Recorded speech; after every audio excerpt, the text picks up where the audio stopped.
Hello, grade 12s. Hope everyone had a great long weekend. And now we are continuing with 6.3, standard deviation and z-scores. This is, it's not a difficult lesson, but it's more of a lengthy one. And this will be the only one I'll be posting for this week. And then next week we'll finish 6.4. And that would be the last lesson of the chapter. And then we'll get into the review section once again. Just to give you guys a heads up, we will be having, we've been advised to have a CPT.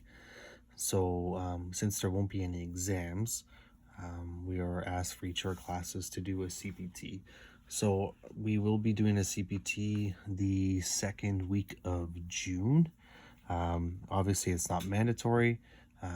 It will be up to you guys whether you want to complete it or not. It will be given during a day. It will have a time, I guess, restraint and restraint. There would be time restraints. I can't even say the word. A time slot for you guys to complete it. But I'll give you more details when they're coming up, and that if you do choose to do it, will be worth 30% of your final mark. Okay, and I'll touch base on that. I'll probably post something next week with a little bit more detail. Okay, 6.3 standard deviation and z-scores. All right, so don't really have to worry about variance too much. Variance is just how much something varies. So they have the formula here, but I'm just going to kind of just go through this quickly because the same formula is here for standard deviation. So the variance is just the average square difference of the scores of the means. You don't really need to know this. I won't be doing any questions with variance. So I'm just going to skip through here to go down to standard deviation. Standard deviation is the square root of the variance. So if you notice between this formula and the one here, so for population, this here is the same as this, except for now, instead of a square on the left side of the equation, it is now removed, so it's squared rooted on both sides to cancel out the square. Okay, the same is done for here. Okay, I do have to make a little correction to this sheet because I'm gonna find the, I guess, the letter or thing on my computer to find x bar. Okay, so this would be x bar, so an x with a bar on top for both the sample means in the variance and the sample mean in standard deviation. Okay, so what is standard deviation? Standard deviation is the average distance of the scores from the mean, so from the average. So what a standard deviation tells you is how far a data point will be from your average. Okay, so how far away is from the middle, the mean. The greater the standard deviation that you get, that means the greater spread of results. So when you're doing an experiment and you want to know if it's really accurate, if you have values that are very close together, that's going to have a smaller standard deviation. But if you get values that are far apart, then your standard deviation will be much higher. Okay, so standard deviation will tell you how close your values are together or how far apart they are. Okay, so so the greater the standard deviation, the more spread out they are. If you get closer and closer to zero, or actually get a standard deviation of 0, then all the values will be the same. That means all the values are equal, and therefore you'll get a standard deviation of 0. Okay, so an example I could think of is, say a hockey player, you know, they get scored different amount of goals each year. So maybe one year they have 10, next one 12, next one 15, another one 11, and so on. You could calculate a standard deviation for how many goals they score. Okay, see if it's very consistent. But if maybe one year they have 10, next year 20, next one 30, then the standard deviation will be much larger and inconsistent because the values are further apart. Okay, so we have the difference between a population standard deviation and a sample standard deviation. Just note is in the denominator. So n represents the total population or trials or results, whereas sample, it's an n minus 1. So we have n, a capital N for population, n minus 1 for a sample. Okay, so you have to be able to identify in the homework if it is a population that you're doing or a sample. Okay. Also, just note that we have mu, so the symbol mu that is used for population, whereas x bar is used for sample. Okay. Just to go through another symbol here, so this little symbol here is actually sigma. So this is lowercase sigma, whereas this one that looks like an E is uppercase sigma. Okay, so this is sigma, and this here just means a sample.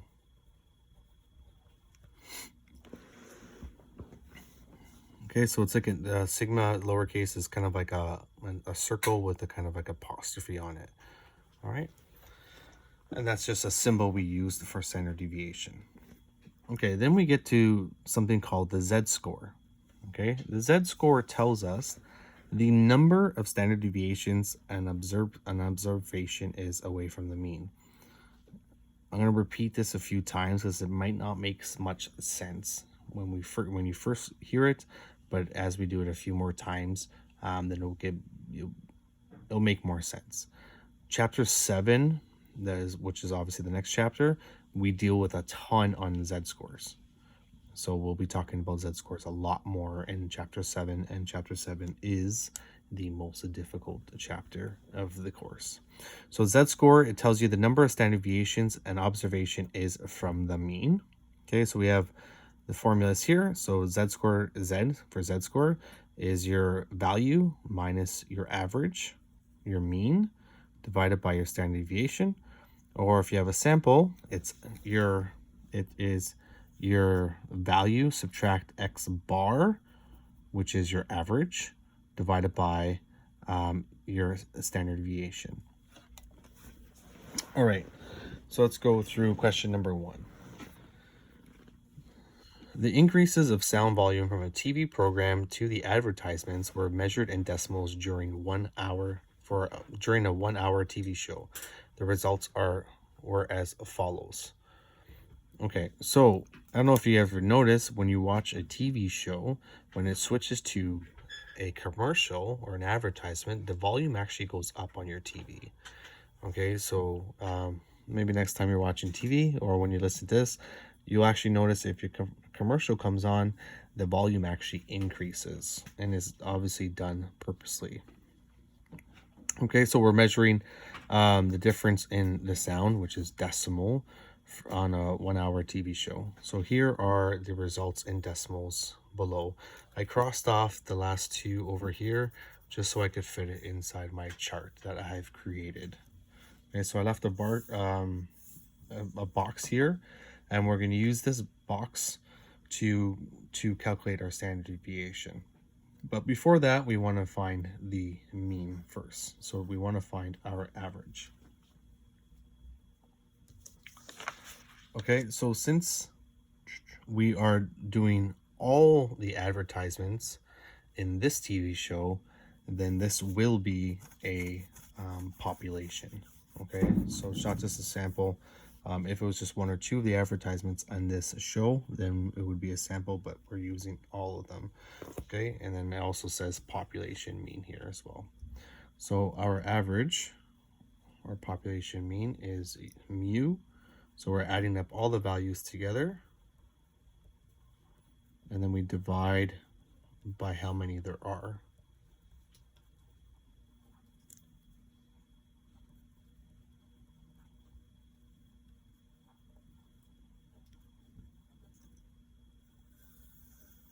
So I have 2, 4, 6, 8, 10. Okay, so let me see what this equals.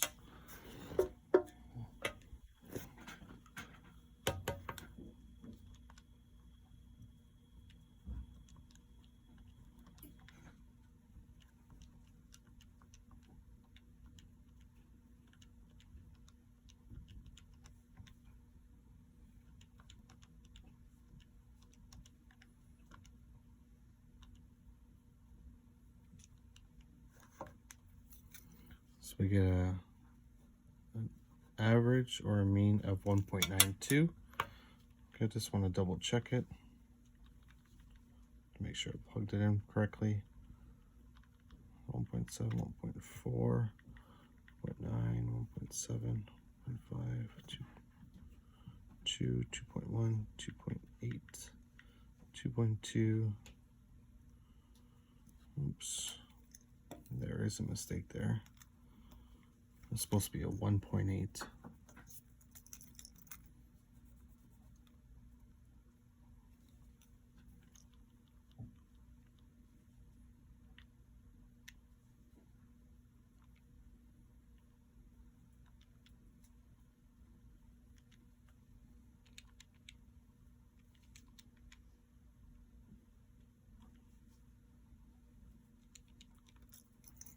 $1.82.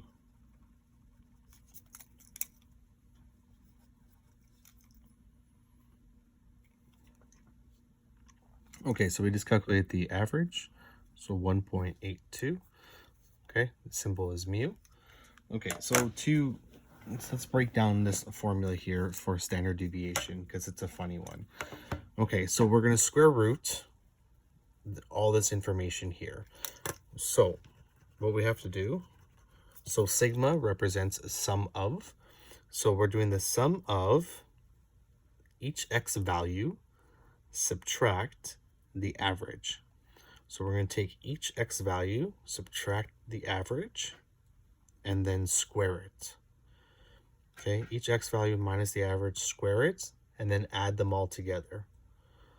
Okay, so that's what we're going to do with this chart. So I'm going to break it down into steps for you. So the first part is the x. So here's the x. We're going to list out all our x values, so all the values we have. So I listed out all the ones we have in the question. So 1.7 all the one way to 1.9.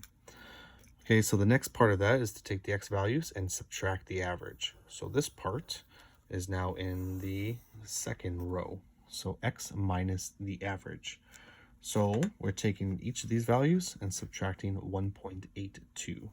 So 1.7 minus 1.82. So subtract 1.82 from each of them.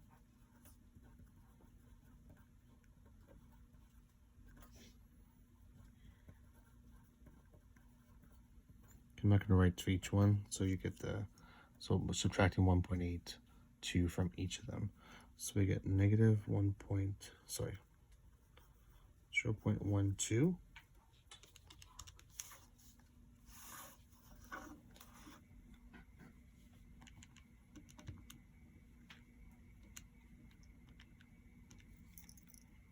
Negative 0.42.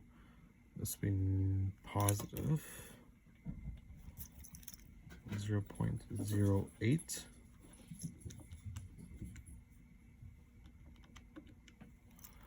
Negative 0.12.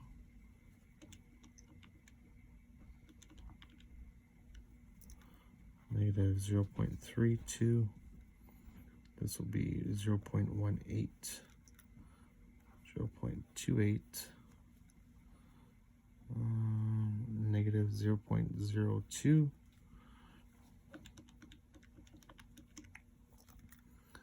0.38, and lastly this will be 0.08. Okay, so now we subtracted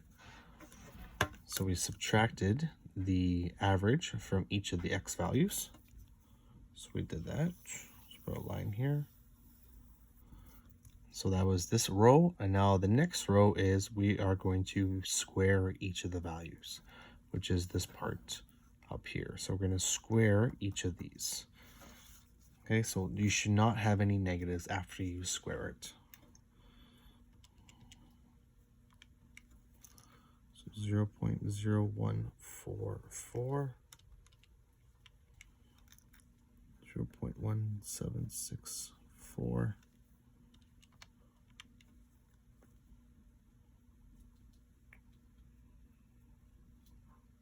1 second, mode.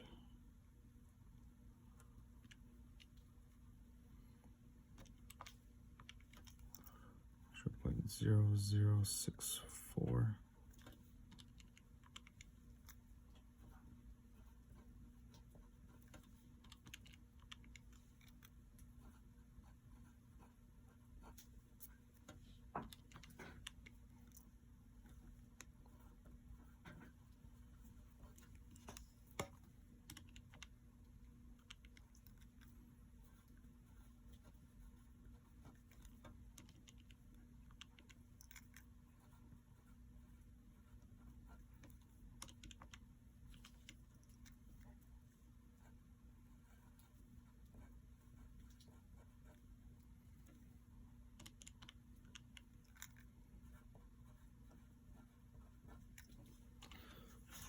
Okay, so we took each x value, subtracted the average, which is mu.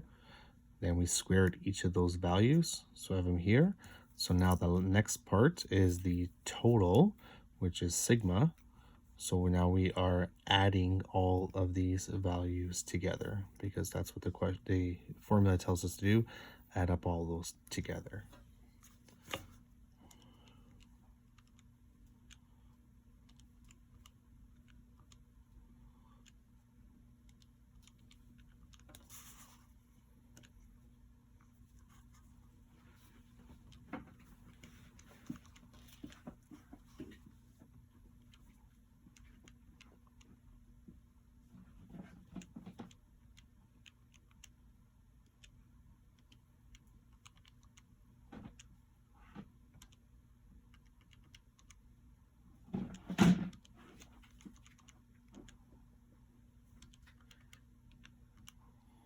Okay, so I get this total of 0.576.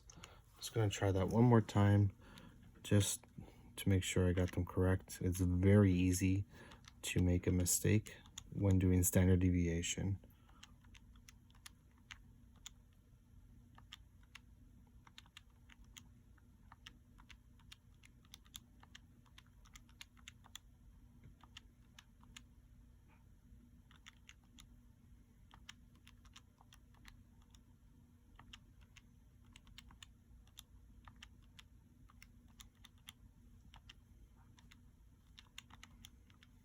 Okay, so I did it twice and I got the same answer, so I'm confident that is the correct one. All right, so now all this step here gives us the top part of the formula. So at the top part meaning the numerator. So all those steps gave us this answer here. So now we have 0.576 is our numerator.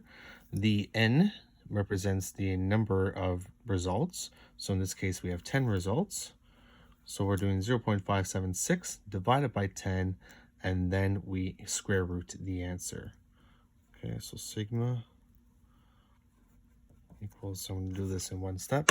So 0.576 divided by 10 equals, and then we're going to square root that, and we get 0.24 as our standard deviation. Okay.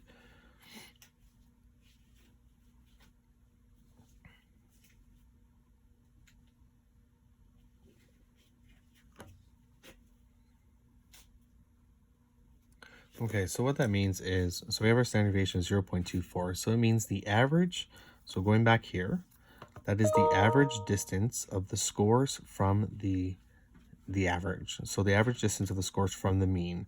So the mean is 1.82. So on average, the points, the results are 0.24 above or below. Okay, so 0.24 away. So if you do 0.24 from here, that would bring you to roughly 1.6 up to, if you added 2.4, you would just get over 2. So the average is between 1.6 and say 2.06. Okay, so it's average. If you took a random point, it would be average the 0.24 standard deviations away. Sorry, it would be, yes. That is the standard deviation. Okay, moving on to the questions on the back here. Oh, I don't know how much just got cut off. I will start a new lesson.